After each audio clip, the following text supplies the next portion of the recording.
Cuando el sol empezó a alzarse sobre las montañas, iluminó el campo de batalla. Así se pudieron ver los vestigios de la guerra. Todo el suelo estaba repleto de cadáveres, en su mayoría del territorio de Garde, víctimas de la emboscada de Ghislain y sus mercenarios. Nuestro protagonista carga con cuidado al herido Gillian. Al frente, los esperan los sobrevivientes de esta carnicería. Mientras se van acercando, él empieza a caminar hacia ellos. Las caras de cada uno reflejan cosas distintas: admiración, temor y duda. En sus cuerpos se notan las consecuencias de la batalla. Ghislain sonríe y les pregunta si todos están bien. Esto fue como activar un interruptor, porque de inmediato se abalanzaron hacia él. La mayoría eran mercenarios que decían que, en todos sus años, jamás habían presenciado algo de esa magnitud. Incluso la magia que usó Vanessa fue de otro mundo. Algunos que lograron ver la pelea dijeron que se les puso la piel de gallina. Nuestro protagonista les agradece, pues, aunque lo tenían todo en contra, decidieron quedarse y luchar a su lado. En ese momento llegó Belinda, bastante impactada por la herida de Gillian, pero Carol se burla, diciendo que se queja por algo tan pequeño mientras presiona su propia herida. Para conservar un poco de dignidad, Gillian dice que esa herida no es nada para él, aunque Belinda le responde que no diga tonterías, que no es normal la cantidad de sangre que está perdiendo. Mientras nuestro protagonista se ríe de la escena, pregunta por Vanessa. Belinda le dice que tanto ella como los demás magos se quedaron sin maná después del ataque y fueron evacuados a una habitación para descansar, ya que ni siquiera podían mover un centímetro de sus cuerpos. De pronto, alguien grita su nombre. Es el comandante, que lo envuelve en un gran abrazo y se ríe mientras le dice que su desempeño fue excelente, digno del próximo líder de estas sierras. Nuestro protagonista ríe también y le dice que ellos también lo hicieron bien y tomaron las mejores decisiones. Entonces, voltea la mirada y ve a su padre parado frente a ellos. Su rostro tiene una expresión indescriptible. El protagonista se acerca lentamente, y de pronto su padre lo abraza fuertemente, dejándolo desconcertado. Luego le dice que lo hizo bastante bien. Cuando escuchó por primera vez su plan, pensó que no tenía sentido, pero decidió confiar en él, y así lograron asegurar la victoria. Lo mira a los ojos y le repite que lo hizo bastante bien. Nuestro protagonista se queda sin palabras por unos segundos, pero luego dice que su plan fue efectivo gracias a que su padre pudo mantener bajo control el muro. Sin embargo, con una gran sonrisa, su padre le dice que no, que esta victoria es toda gracias a él. De repente, agarra su brazo y lo levanta, mientras grita que esta es la victoria de Peun y que esta guerra por fin ha terminado. Esto desató la euforia de todos los presentes, que comenzaron a gritar de alegría. Nadie se esperaba volver a ver la luz del sol una vez más. Y todo fue gracias a Ghislain, que en tan solo unos meses, cambió todo. En tan solo un par de meses pasó de ser llamado el bastardo del norte a convertirse en el salvador del territorio. Nuestro protagonista quedó maravillado por lo que estaba viendo, y luego comenzó a reír, pues esta era la razón por la que regresó en el tiempo, para dar una mejor vida a todos en el territorio y tratar de enmendar todos sus errores. Pero esta batalla aún no ha terminado. Aprieta los puños con rabia, ya que el verdadero enemigo sigue oculto y no va a detener sus planes solo por haber perdido esta guerra. Tiene que dar el siguiente paso. Se acerca a su padre, quien junto al comandante estaba planeando los próximos movimientos. Al verlo llegar, le indican que llame a todos sus mercenarios y busquen un lugar donde descansar, ya que ellos se encargarán de todo. Sin embargo, él les responde que no hay tiempo para eso. Desconcertando a su padre, Aluk le dice que deben asegurar la rendición formal del conde de Garde lo más pronto posible. Su padre intenta convencerlo de que descanse, que al día siguiente harán los preparativos para partir, pero él insiste en que para entonces sería demasiado tarde. Pide que le concedan la autoridad de representante para ir personalmente al territorio junto con un grupo de los mercenarios que estén en mejor estado. Esto sorprende tanto al comandante como a su padre, quien le recuerda que la guerra ya ha terminado, que las tropas están agotadas y que no hay peligros a la vista. Con una mirada seria, nuestro protagonista les responde que la guerra aún no ha terminado. El conde rompió abiertamente la alianza que tenían, declarando la guerra solo para quedarse con sus tierras. No pueden darle tiempo para pensar en su siguiente movimiento, ya que podría atacarlos de nuevo en cualquier momento. Ya no hay vuelta atrás con lo que ha hecho. Por eso, deben actuar hoy mismo y exigir una compensación por todos los daños, imponiendo sus propios términos, para asegurarse de que nunca más se atreva a enfrentarse a ellos. Estas palabras dejan impactado a su padre, quien reconoce que cualquiera pensaría que se tomaría un momento para disfrutar de la victoria, pero él ya está planeando el siguiente movimiento. Le concede el permiso para marchar y le dice que ataque a su manera, para que el conde no vuelva a tener el valor de alzarse contra ellos. Elaine le agradece y se dispone a partir, pero antes su padre le recuerda que el conde de Garde alguna vez fue su aliado, que juró lealtad a la corona junto a ellos. Por respeto a la alianza que compartieron durante mucho tiempo, le pide que lo trate con cortesía, pues en el futuro podría necesitar su ayuda. Con una gran sonrisa, Elaine le dice que no se preocupe. Luego se voltea hacia los mercenarios. Belinda estaba aplicando primeros auxilios a Gillan y él pregunta si alguno es capaz de moverse. Kere, con gran orgullo, responde que fue solo un pequeño rasguño, aunque todavía sigue presionando su herida. Al considerar que está en condiciones de pelear, los sube a su caballo y les dice que deben ponerse en marcha. Y así, a toda velocidad, comienzan a dirigirse hacia el territorio de Garde. Mientras tanto, en ese territorio, el conde está sumido en un ataque de furia. No puede creer que hayan perdido de esa manera. Había aceptado el tratado secreto con el conde de Sborn, pues era conocido como el más fuerte del norte, pero ahora no puede creer que haya terminado perdiendo contra las miserables tropas de Perdón. Uno de sus vasallos intenta calmarlo, pero él grita que se calle, que esta no es una situación para mantener la calma. Pero dejando de lado todo eso, el conde le ordena a su vasallo que no se quede parado y comience a preparar las negociaciones con Perdion. Le indica que redacte un informe donde se detalle que ellos van a financiar todas las reparaciones de la muralla. Mientras hablaba, una sonrisa arrogante se dibuja en su rostro. Asegura que el conde de ese territorio es famoso por ser un hombre aferrado al honor y que sin duda aceptará negociar con ellos. Además, ese territorio necesita dinero, por lo que está convencido de que no rechazarán la oferta. Y si surgiera algún problema, piensa revelar el tratado secreto que firmaron con el conde de Sborn, alegando que fueron obligados a firmarlo, y así liberarse de toda culpa. Pero su vasallo, con una expresión preocupada, le responde que las arcas están completamente vacías, que ya se gastaron todos los fondos en los preparativos de la guerra y que no queda ni una sola moneda para financiar ninguna reparación. Enfurecido, el conde lo agarra por el cuello y empieza a apretarlo. Le grita que simplemente tiene que exprimir los bolsillos de los plebeyos, pero entonces, al ver su rostro sombrío, recuerda que él también proviene del pueblo. Lo acusa de tener miedo por eso, de no querer seguir sus órdenes por solidaridad con los plebeyos, y comienza a apretarlo aún con más fuerza mientras el pobre hombre ruega por su vida. Finalmente, lo lanza al suelo y le advierte que no se atreva a contradecirlo otra vez, exigiendo que se ponga en marcha de inmediato. El vasallo, aún en el suelo, piensa que no quiere ser parte de esa tiranía, porque si sigue en ese camino, pronto estallará una revuelta en todo el territorio. De pronto, un soldado entra con malas noticias: las fuerzas de Perún ya han llegado al castillo. Rápidamente se forma una fila de soldados frente a las puertas. El conde se dirige a su oficina y se sienta tras su escritorio. Aunque intenta mantener la compostura, comienza a reír por lo bajo detrás de su mano. Sin embargo, siente que la atmósfera no es la que esperaba para una simple negociación. Aún así, cree que, aunque haya perdido la guerra, todavía tiene el control de la situación. Este tratado saldrá como él quiere, porque sabe perfectamente cómo tratar con el conde Walter Perron. Pero por la puerta no entró Walter. Entró alguien diferente, S.L., escoltado por Carvel y Belinda.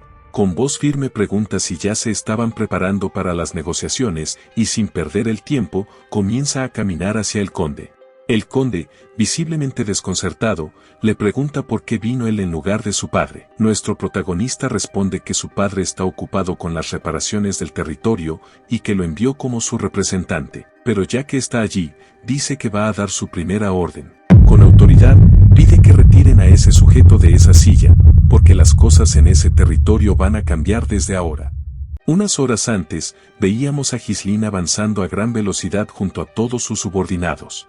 Kaor se quejaba, ya que ese tal de Garde era bastante rápido. ¿Qué clase de señor abandona a todos sus vasallos y huye de vuelta a su territorio?, refunfuñaba. Gorn comenzó a disculparse, diciendo que él y los suyos lo habían dejado escapar. Kaor, riéndose, lo negó: fue el abuelo quien lo dejó escapar. Nosotros cumplimos con nuestro trabajo. Ghislain, observándolo de reojo, se preguntaba si más tarde debería organizar un combate con William. Entonces, Kaor se acercó al prota y le preguntó si preparar las negociaciones de rendición significaba dejar con vida a ese conde. ¿Pero por qué deberíamos hacer algo como eso?, cuestionó. Ghislain respondió que, aunque todos sabían que el conde de Gard era un maldito que había intentado apoderarse de Perdium, la razón oficial era la venganza por su heredero. Si exigían una compensación excesiva, Perdium también tendría conflictos, por lo que probablemente todo terminaría con una negociación. Kaor comenzó a quejarse de que las negociaciones y la coordinación se hacían con tanta lentitud. ¿Por qué no podemos simplemente atacar el territorio y aplastarlos a todos? Belinda intervino. ¿Acaso crees que los conflictos entre nobles se resuelven tan fácilmente como las peleas entre mercenarios por territorio? Kaor maldijo y afirmó, mercenarios o nobles, todos son humanos. ¿Acaso los nobles son dioses o algo así? Ellos fueron quienes planearon la invasión. ¿Por qué tenemos que preocuparnos por mantener las apariencias? El prota le dijo a Kaor que no debía preocuparse tanto, ya que eso era algo que su padre habría hecho. Belinda, confundida, le preguntó a qué se refería con eso. Ghislain, sonriendo y observándola de reojo, le dijo, él es diferente. Mientras se acercaban al castillo, afirmaba con determinación que convertiría a Degard en su territorio. Ahora, de regreso al presente, Thanos se quejaba porque el prota había llegado. Ghislain le preguntó si estaba preparado para las negociaciones de rendición. Luego de escuchar su nombre completo, el hombre preguntó al prota por qué se encontraba allí el hijo de Walter. El prota respondió que su padre estaba ocupado con la restauración del territorio, por lo que él asumiría toda la responsabilidad, bajo las órdenes de su padre, claro. Inmediatamente dio la orden para que lo sacaran de Gard. Fue levantado a la fuerza de su asiento. El hombre gritaba, quejándose, preguntando qué significaba todo eso, exigiendo que lo soltaran y reclamando que simples escorias se atrevieran a ponerle las manos encima a un noble. Momentos después, fue colocado de rodillas frente a Ghislain. Belinda se acercó al prota y le preguntó si de verdad eso estaba bien. Así es, respondió él sin dudar. Belinda continuó susurrándole, no importará lo que diga tu padre más tarde, yo sé que él no sabe nada. Thanos gritó que había jurado lealtad al reino y le preguntó al chico si creía que podía hacerle eso a un súbdito real sin consecuencias. Además, exigía respeto. Pero en ese momento, la espada de Ghislain se colocó muy cerca de su rostro. El prota lo reprendió, afirmando que era un traidor que había roto la alianza para apoderarse de Perdium con el pretexto de la venganza. Aquellos que codician Perdium, dijo con frialdad, solo recibirán la muerte. Thanos comenzaba a afirmar que eso no podía ser cierto. ¿De verdad pretendía acabar con su vida? Ghislain le respondió que él había arrastrado innumerables vidas a la guerra, por lo tanto, debía arriesgar la suya o pagar el precio que eso conlleva. Al escuchar esas palabras, Thanos pensaba que el chico estaba completamente loco. Pero al ver cómo Ghislain alzaba su espada para darle su veredicto, comprendió que lo decía muy en serio. Antes de que el prota acabara con su vida, Thanos le gritó que esperara un momento. Empezó a preguntar si el castigo debía ser aceptable, entonces él mismo se encargaría de entregar el territorio. Esa afirmación llamó la atención de todos los presentes, pero especialmente la de Ghislain, quien pensó que era excelente, sabía que llegaría a esa conclusión. Inmediatamente, el prota le dijo que, respecto a la herencia, a menos que se tratase de un pariente consanguíneo o un heredero legal, se infringía la ley de sucesiones. Además, Thanos, como conde, sabía que un territorio no se transfiere como si fuera un simple comercio. Le preguntó si acaso lo comprendía. Thanos respondió que él se encargaría de todo eso, que no había de qué preocuparse. Entonces le preguntó qué pasaría si decía que era un pariente lejano, que haría que alguien estableciera sus derechos de herencia y que solo tendría que aceptarlos. Rápidamente, Thanos llamó la atención de Lobel, ordenándole que se moviera deprisa, necesitaba papel y lápiz. El subordinado estaba claramente alarmado por lo que ocurría, mientras el prota, observando fijamente a Thanos, comenzó a decir que no lo sabía.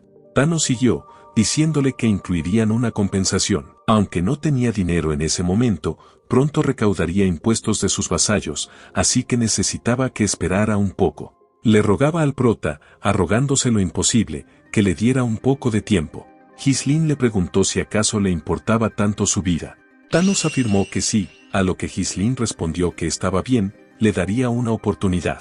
Pero en ese mismo instante Ghislain lo tomó con fuerza por la pechera de su armadura. Un rato después, se encontraban en el exterior del castillo, arrojó a Thanos justo delante de los pobladores. La mayoría de las personas se miraban entre sí, preguntándose qué estaba ocurriendo con el Señor de las Tierras. Thanos, indignado, le preguntó a Ghislaine qué pretendía hacer delante de los plebeyos. El prota le advirtió que debía tener cuidado con sus palabras, pues estaba frente a aquellos que tenían su vida en sus manos. Entonces Ghislaine se dirigió rápidamente a la multitud reunida y les habló: «Pueblo del territorio de Garden, escúchenme. Él es el joven señor de Perdium, Ghislaine Perdium». El conde de Garde le declaró la guerra a Perdium en nombre de la venganza por su heredero, y fue derrotado. Por lo tanto, las reparaciones de guerra se cobrarán de ustedes, los residentes de sus tierras. El prota preguntó si había alguien dispuesto a pagar. Una persona comenzó a preguntar qué estaba ocurriendo. Inmediatamente todos empezaron a hablar, diciendo que los habían dejado sin dinero, que ni siquiera les quedaba un centavo. Acababan de terminar una guerra, y sin previo aviso, los arrastraron a una segunda. Comentaban entre ellos que los nobles eran criaturas arrogantes. Luego de escucharlos, Ghislaine anunció que, como representante del señor de Perdium, les otorgaría clemencia. Les daría clemencia y les dejaría elegir. Podían salvar a su señor pagando una enorme cantidad en reparaciones, o podían acabar con su vida y someterse a Perdium. Si hacían lo segundo, su pueblo no tendría que soportar la vergüenza de la derrota. Thanos, de inmediato, miró de reojo a Ghislaine y le preguntó qué estaba haciendo, cómo se atrevía a humillarlo de esa manera. Pero justo en ese instante recibió una pedrada en la cabeza. Antes de que pudiera hacer algo, múltiples piedras fueron arrojadas directamente hacia él, causándole bastante dolor. Cuando alzó el rostro, vio a varios plebeyos justo delante de él. Uno de ellos gritó que Thanos se había llevado las reliquias de su madre, incluso el pan que era para los niños. Preguntó si acaso sabía cuántos habían sufrido bajo su mandato. Thanos intentó excusarse, pero no lo dejaron. Inmediatamente una gran cantidad de personas comenzaron a rodearlo para golpearlo desde todas las direcciones. Estaba completamente irreconocible mientras los golpes no cesaban. Dejó salir su último grito. Ghislaine, que se acercaba a sus subordinados, pudo ver lo incómodos que estaban por lo que ocurría. Aún así, con una ligera sonrisa, les dijo que estaba bien, era momento de regresar, pues finalmente la guerra había terminado. Luego llamó la atención de Belinda y le preguntó por su padre. La chica respondió que él siempre tenía un plan, por lo que no estaba preocupada. La escena cambió al castillo de Perdium, donde los presentes en el salón de reuniones estaban completamente sorprendidos. El padre del prota le preguntó qué había hecho. Ghislaine les explicó que, como ya habían escuchado, el conde de Garde había muerto. Walter le preguntó a su hijo si no le había dicho que se comportara. El prota respondió que no lo había olvidado, pero consideró mejor confirmarlo en persona. Si les hubieran concedido un acuerdo de rendición, habrían atacado de nuevo. Los hombres presentes, confundidos, preguntaron por qué lo volverían a intentar. Aseguraron que eran tonterías. Ghislaine explicó que el conde de Garde había atacado con 7000 soldados y que seguramente todos se habían dado cuenta de que Gordon no podía reunir esa cantidad solo. Desmond había proporcionado apoyo militar y Rifold había estado conspirando desde las sombras. Los presentes comenzaron a murmurar, preguntándose si esos vastos dominios los tenían como objetivo. Además, Desmond había mantenido la neutralidad. ¿Por qué se involucraría? En cuanto a Rifold, podía ser por aquel incidente. Incluso habían cortado las noticias sobre la batalla, como solía hacer Amelia. Era una vieja estrategia de aislamiento. Pero una vez que reclamaran las tierras de Edgarden, todo cambiaría. Perdium limitaría con sus tierras y no podrían atacar de inmediato. Si se producían movimientos sospechosos, podrían responder con rapidez. Walter comentó que, aunque hubieran matado al conde de Garde, esas tierras no pasarían automáticamente a ser suyas. Recordó que la herencia recaía en parientes consanguíneos o en el heredero legítimo y preguntó si acaso no era así. Mientras hablaba, se dio cuenta de que Ghislaine había colocado un documento sobre la mesa. Parte del escrito decía que Ghislaine era un pariente lejano y el primer heredero legítimo de Garde. Al leer eso, Walter no lo podía creer. El prota afirmaba que lo había recibido directamente del propio conde de Garde, y si eso era cierto, los problemas de herencia podían evitarse en su mayor parte. Los presentes no sabían qué decir al respecto. Fue entonces cuando Walter comenzó a hablar. Le dijo a su hijo que gobernar un dominio así no era cosa trivial, y con sus recursos actuales, le preguntó si acaso podía manejar una tierra tan extensa. Ghislaine le dijo que no debía preocuparse, ya que tenía a la persona adecuada para ello. Cambiando de escena, nos encontramos ahora en el reino de Saón, en el territorio de Austen. En una taberna, las personas se encontraban reunidas. En una parte del local había una mesa de juego, y todos tomaban y apostaban, centrando su atención en lo que ocurría en esa mesa del fondo. Allí vemos a un hombre con ropa bombacha, quien comenzaba a tomar un vaso para agitar con fuerza los dados en su interior. Al colocarlo en la mesa, nos damos cuenta de que estaba jugando con unos tipos bastante problemáticos. Uno de ellos, con una cabellera llamativa y a la moda, le preguntó si sabía qué pasaría si su mano era mala, llamándolo por su nombre, Claude. Claude, con una sonrisa despreocupada, decía que solo intentaba animarlo un poco. Luego, dejando los dados apilados, le pidió al hombre de la cabellera llamativa que le dijera cuál era su apuesta de inmediato.